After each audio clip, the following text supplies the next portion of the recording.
Hey guys, welcome into another testing video. Currently got two 6700 XTs on the bench and we are currently mining Rio, however that's pronounced, on the Kryptonite GPU algorithm. So looking at the current power draw, it looks like about 236 watts on average. Jumps above and drops below by about 4 or 5 watts, but yeah, about on average 236 I'd say.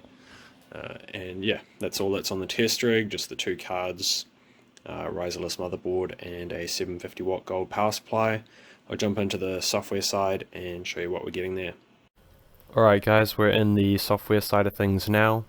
So you can see the hash rate on screen, and if we jump into the document here, we can see the hash rate per GPU 2185 on average, and the power is determined by using that 236 at the wall minus 17 watts, which is the system, equals 219 watts. Half it, because there's two GPUs on there, which means each one is using 109.5 watts. Then putting that into a comparable table with other GPUs, you can see the efficiency there, 19.9543 hash per watt. Yeah, hash per watt. So if you look at the other GPUs numbers down here, there's 4 here that are in the green, the top, the best performing 4. So we've got the 6600, 6700 XT, 6800 and the 3070.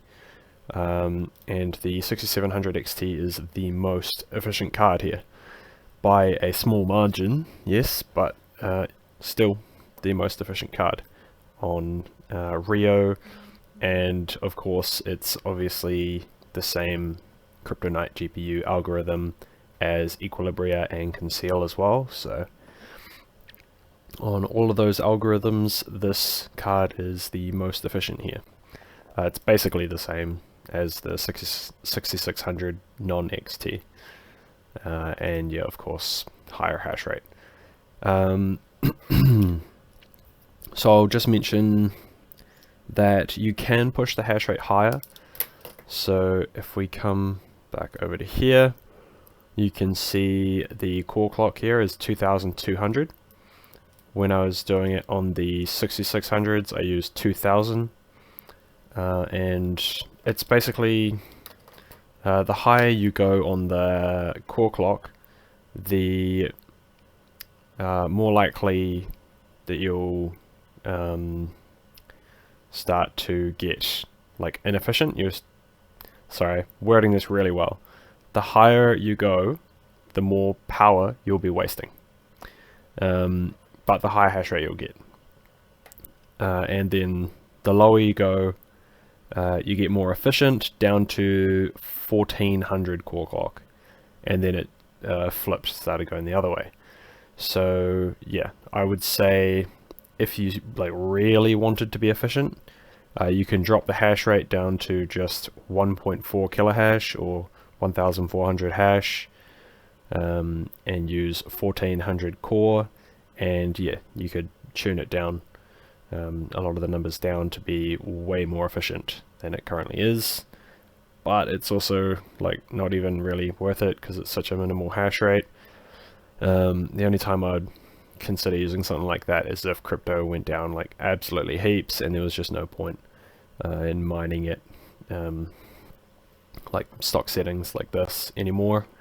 Yeah, so it's an option that's there for you if you wanted to go even more efficient. The numbers you'd have to change is this down to 1400, and then you'd have to reduce the core clock down to around 660 or so, at a guess. I don't know, you'd have to play with it to find where the core voltage needed to go, and then you may even be able to reduce the SoC VDD max after that, but yeah, you'd have to give it a try yourself.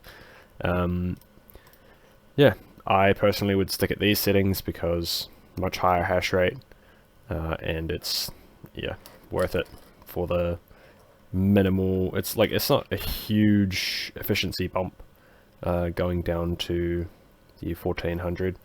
So what are we at here? I think we could get to 24. I believe we could get to 24 hash per watt. I suppose that is quite significant. But yeah, that's an option. You can be more efficient, but I didn't use those numbers for the testing because it doesn't really show the full capability of the card.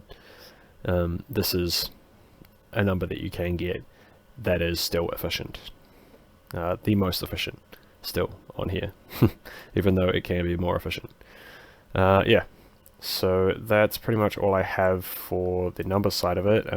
There's all the settings there if you wanted to copy those. Remember, if it doesn't work for you, it's not stable, just bump up the 4 millivolt settings. So this one, SoC VDD max, memory voltage, memory controller voltage, and core voltage.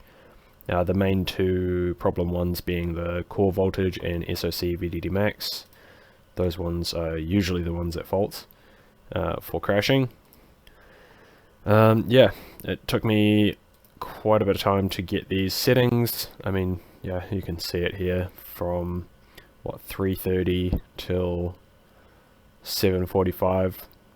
Well, I mean, it's 9:30 now, so yeah, 6 hours from start to finish testing this algo. But obviously, like, hour 46 of that is just running it. Had to make sure it was stable before I did the video. A couple hours, good enough to see that it's mostly stable. Yeah, obviously I can't test every algorithm for 48 hours or 7 days or whatever to make sure it's stable, because then I'd just be having so much time when I'm not actually mining Ethereum on these, which is what I do for profit.